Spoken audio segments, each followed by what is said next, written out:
മികച്ച മൈലേജ് ലഭിക്കുക, maintenance cost കുറഞ്ഞിരിക്കുക തുടങ്ങിയ പല കാര്യങ്ങളുമാണ് ഇന്ത്യയിൽ ഒരു കാർ വാങ്ങുന്നതിന് പലരും ആദ്യമായിട്ട് കൺസിഡർ ചെയ്യുന്ന പ്രധാന കാര്യം.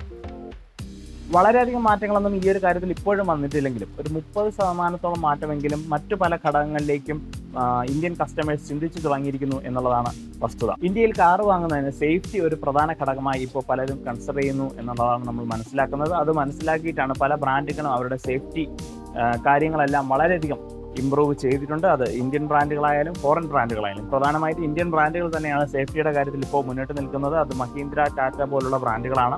അപ്പോൾ ഇന്ന് നമ്മൾ മഹീന്ദ്രയുടെ ഏറ്റവും പുതിയ മോഡലായിട്ടുള്ള XUV 700യുടെ ക്രാഷ് ടെസ്റ്റിൻ്റെ റിസൾട്ടാണ് നിങ്ങളുമായിട്ട് പങ്കുവയ്ക്കുന്നത്.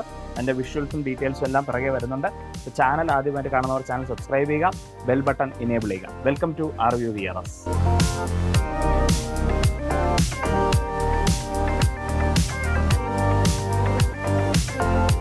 സോ വിഷ്വൽസിലേക്ക് പോകുന്നതിന് മുമ്പ് അതിൻ്റെ ഡീറ്റെയിൽസ് ആദ്യം പറയാം. ഗ്ലോബൽ NCAP നടത്തിയ ഫ്രണ്ട് ഓഫ്സെറ്റ് ഡിഫോമബിൾ ബാരിയർ ടെസ്റ്റിൽ 5-star സേഫ്റ്റി റേറ്റിംഗ് ആണ് മഹീന്ദ്ര XUV 700ക്ക് ലഭിച്ചിരിക്കുന്നത്. അഡൽട്ട് ഒക്യുപ്പന്റ് പ്രൊട്ടക്ഷനിൽ 5-star റേറ്റിംഗും ചൈൽഡ് ഒക്യുപ്പന്റ് പ്രൊട്ടക്ഷനിൽ 4-star റേറ്റിംഗുമാണ് മഹീന്ദ്ര XUV 700ക്ക് ലഭിച്ചിരിക്കുന്നത്. അഡൽട്ട് ഒക്യുപ്പന്റ് പ്രൊട്ടക്ഷന്റെ കാര്യത്തിൽ 17 മാർക്കിൽ 16.03 സ്കോർ ചെയ്തിരിക്കുന്നത്. അതേസമയം ചൈൽഡ് ഒക്യുപ്പന്റ് പ്രൊട്ടക്ഷനിലേക്ക് വരുമ്പോൾ 49 മാർക്കിൽ 41.66 സ്കോർ ലഭിച്ചിരിക്കുന്നത്. ഡ്യുവൽ എയർ ബാഗ്സും ഐസോഫിക്സ് മൗണ്ട്സോടും കൂടി 64 km/h റേഞ്ചിലാണ് ഈ ഒരു ടെസ്റ്റ് നടത്തിയിരിക്കുന്നത്. അതോടൊപ്പം തന്നെ സൈഡ് ഇമ്പാക്ട് ടെസ്റ്റും ഈ ഒരു വാഹനത്തിനായിട്ട് നടത്തിയിട്ടുണ്ട്. അപ്പോൾ നമുക്ക് ആ ഒരു ക്രാഷ് ടെസ്റ്റിൻ്റെ ഒഫീഷ്യൽ വിഷ്വൽസിലേക്ക് നമുക്ക് പോകാം.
ഗ്ലോബൽ NCAP നടത്തിയ ക്രാഷ് ടെസ്റ്റിൻ്റെ 5-star സേഫ്റ്റി റേറ്റിംഗ് ലഭിച്ച ഒരു വിഷ്വൽസ് ആണ് നമ്മളിപ്പോൾ കണ്ടത്.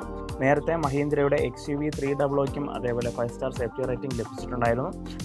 ടാറ്റയ്ക്കും കഴിഞ്ഞ കുറച്ച് മോഡലുകളിലെല്ലാം ഈ ഒരു 5-star സേഫ്റ്റി റേറ്റിംഗ് ലഭിക്കുന്നുമുണ്ട്. എന്നാൽ ഈ ഒരു അല്ലെങ്കിൽ ഈ ഒരു പെർഫോമൻസ് ചില മഹീന്ദ്ര, ടാറ്റ പോലുള്ള ഇന്ത്യൻ ബ്രാൻഡുകളിലേക്ക് മാത്രം ഒതുങ്ങി പോകുന്നുണ്ടോ എന്നുള്ളത് സംശയമാണ്. പക്ഷേ ഇപ്പം നിലവിൽ കഴിഞ്ഞ മോഡലുകളിലെല്ലാം മഹീന്ദ്രയും ടാറ്റയും എല്ലാം ഈ ഒരു സേഫ്റ്റി കാര്യത്തിൽ സ്കോർ ചെയ്യുമ്പോൾ കസ്റ്റമേഴ്സും സേഫ്റ്റി ഒരു വലിയ ഇമ്പോർട്ടൻ്റ് ഘടകമായിട്ട് കൺസിഡർ ചെയ്യുമ്പോൾ ചില നേരത്തെ പല ടെസ്റ്റുകളിലും 0 ഉൾപ്പെടെയുള്ള കിട്ടിയ ബ്രാൻഡുകളെല്ലാം ഒന്ന് മാറി ചിന്തിച്ച് തുടങ്ങിയിട്ടുണ്ടെന്നാണ് മനസ്സിലാവുന്നത്. വരുന്ന ഒരു ഓട്ടോമൊബൈൽ മാഗസിൻസിലെല്ലാം അല്ലെങ്കിൽ ഓൺലൈൻ പോർട്ടൽസ് പോലുള്ള വഴിയിലെല്ലാം വന്ന ഒരു റിപ്പോർട്ട് പ്രകാരം 5-star റേറ്റിങ്ങിന് വേണ്ടിയിട്ട് ചില 0 കിട്ടിയ ബ്രാൻഡുകളെല്ലാം പുതിയൊരു മോഡലിനെ ഇന്ത്യയിൽ അവതരിപ്പിക്കും ഉടനെ എന്നാണ് അറിയുന്നത്. എന്തായാലും നമുക്ക് അതിനായിട്ടൊന്ന് വെയിറ്റ് ചെയ്യാം. അതിൻ്റെ ക്രാഷ് ടെസ്റ്റ് റിസൾട്ടും അതിൻ്റെ പെർഫോമൻസും എല്ലാം നമുക്ക് കാത്തിരിക്കാം. അതുവരേക്കും ഈ ഒരു വീഡിയോ വൈൻഡപ്പ് ചെയ്യുകയാണ്.